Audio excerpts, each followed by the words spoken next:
37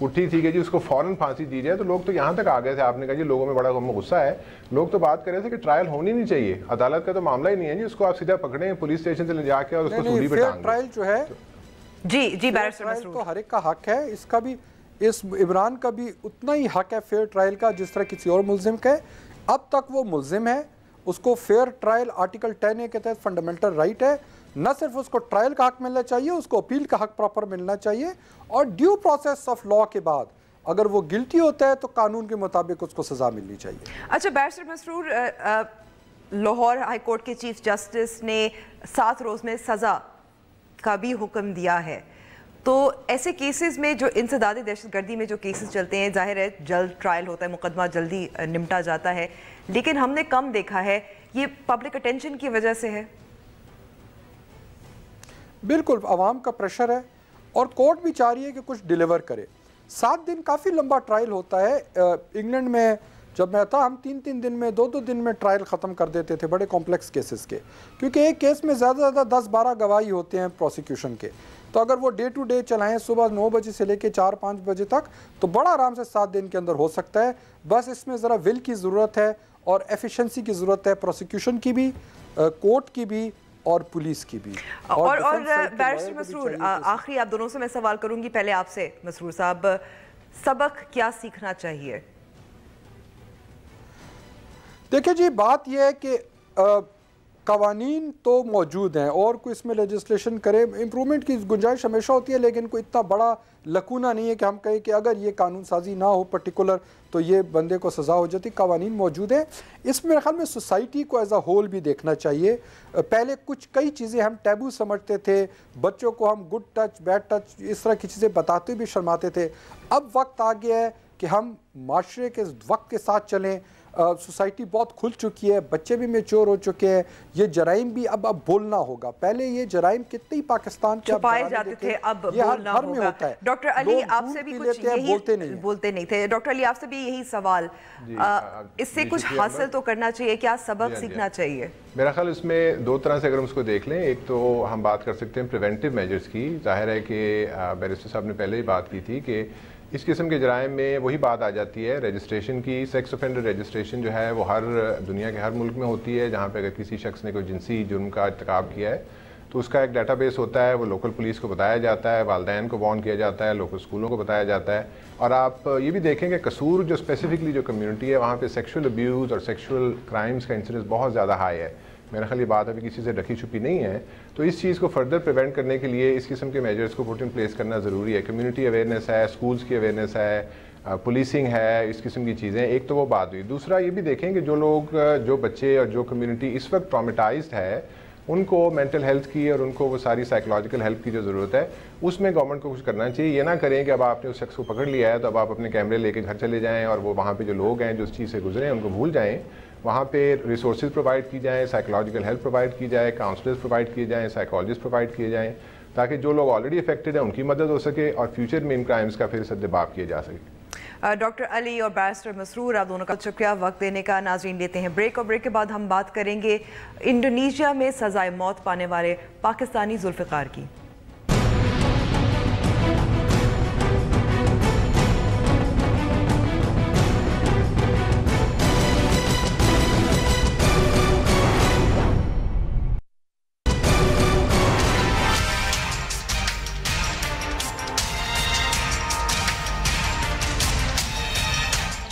چھوٹے بچے 14 سال ہو گیا ہے, اس کے والد اندر انتظار کرتے رہتے, مجھ سے پوچھتے رہتے پاپا کب آئے گا.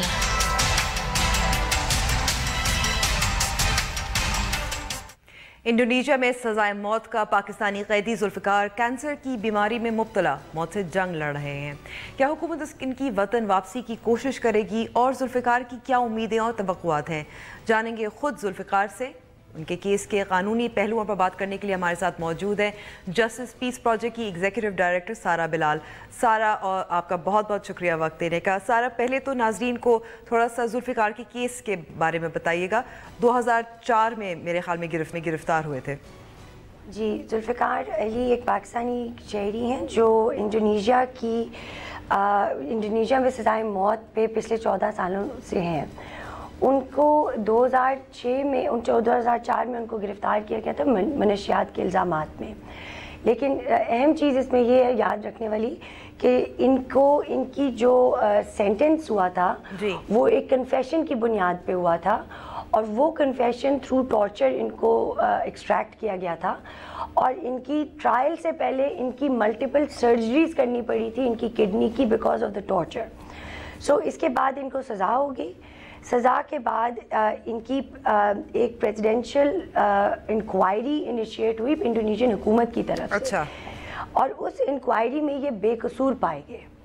اس کے باوجود بری نہیں کیا گیا. ان کے باوجود بری نہیں کیا گیا. حکومت بدل گئی اور 2016 میں ان کے ایگزیکیوشن وارنٹس جاری ہو گئے.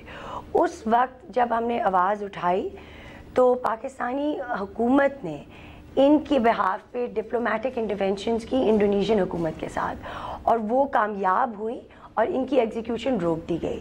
لیکن انفارچونیٹلی 2016 میں ان کو ڈائگنوز کیا گیا پچھلے 2017 میں دسمبر میں ان کو ٹرمنلی ایل اسٹیج 4 کینسر کے ساتھ ڈائگنوسس اسٹیج 4 کینسر. جی, اور اب ان کو صرف ڈاکٹرز نے 3 ماہ کا ٹائم دیا ہے کہ اس کے باوجود اس سے زیادہ وہ نہیں جی پائیں گے.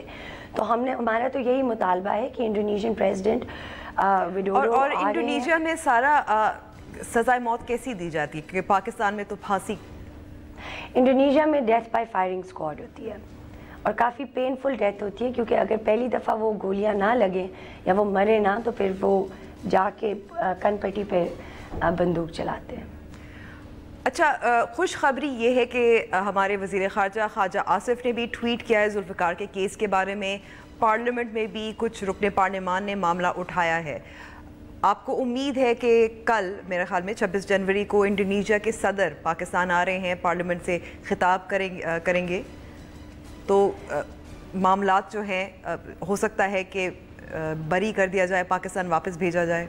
ہم بہت امید رکھتے ہیں اس بات کی کہ انشاءاللہ اگر ہمارا ہیڈ آف اسٹیٹ ایک وزٹنگ ہیڈ آف اسٹیٹ سے ایک اپنے بے قصور شہری کے لیے آواز اٹھائیں تو انشاءاللہ یہ ہو سکتا ہے. انڈونیشیا نے ابھی 2012 میں انہوں نے ایک آسٹریلین پرزنر جو کنوکٹڈ تھا منشیات کے الزامات میں, ان کا سینٹنس کمیوٹ کیا ہے.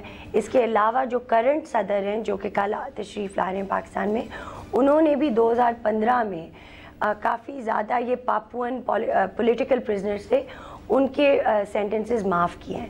تو ہم امید رکھتے ہیں کہ اگر پاکستانی حکومت ایک دفعہ پہلے ذوالفقار کی جان بچا چکی ہے, اب ٹائم ہے کہ ان کو گھر واپس لے کے آئیں تاکہ وہ اپنی دھرتی پہ اپنی آخری سانسیں لے چکے.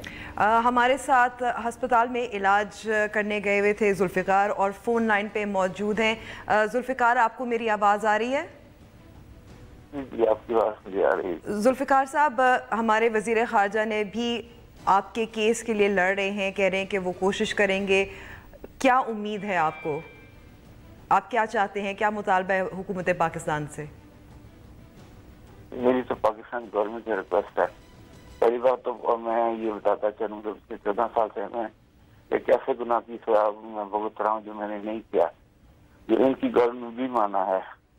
ان کی گورنمنٹ کا ایک بینچ مجھے 2010 میں میرا انویسٹیگیٹ کیا تھا انہوں نے جیل میں آ کے. تو ان 10 بندوں میں سے سب نے یہی کہا تھا کہ یہ بندہ گلٹی نہیں ہے, اور جب وہ مجھے مبارک دے کے گئے تھے اور مجھے یہ بھی کہا تھا کہ you are going to very soon, آپ انشاءاللہ 2 ہفتے میں چلے جاؤ گے.